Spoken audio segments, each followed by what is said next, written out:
18 days 3 kgs to lose, day 16. Coming week ഒരു ട്രിപ്പിന് പോകുന്നതുകൊണ്ടേ ഈ വീക്കിൽ 1-2 ദിവസം മോർണിംഗ് ഷിഫ്റ്റിൽ വർക്ക് ചെയ്യേണ്ടതായിട്ടുണ്ട്. അതുകൊണ്ട് തന്നെ ഇന്ന് ജിമ്മോ യോഗയോ ഒന്നും ഇല്ല. ഈ പ്രോട്ടീൻ ഷേക്കിൽ സാധാരണയായിട്ട് ഞാനൊരു റോബസ്റ്റയാണ് ചേർക്കാറുള്ളത്.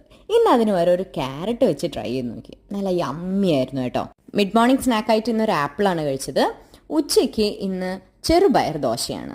തലേ ദിവസം കുതിർത്ത് വെച്ച ചെറുപയറിൽ ഒരു ചെറിയ കഷ്ണം ഇഞ്ചി, ഒരു കഷ്ണം പച്ചമുളക്, ഒരു ചെറിയ ഉള്ളി ഇതൊക്കെ ചേർത്ത് ഇൻസ്റ്റൻ്റ് ആയിട്ട് ചുട്ടെടുക്കുന്ന ദോശയാണ്.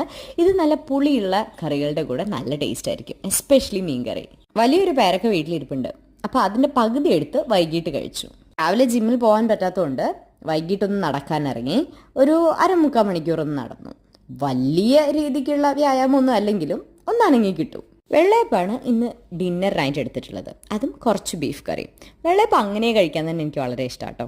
അങ്ങനെ ഇന്നത്തെ ഫുഡ് റെഡിയൊക്കെ തീർത്തിട്ടുണ്ട്. ഇനി നാളെ കാണാം.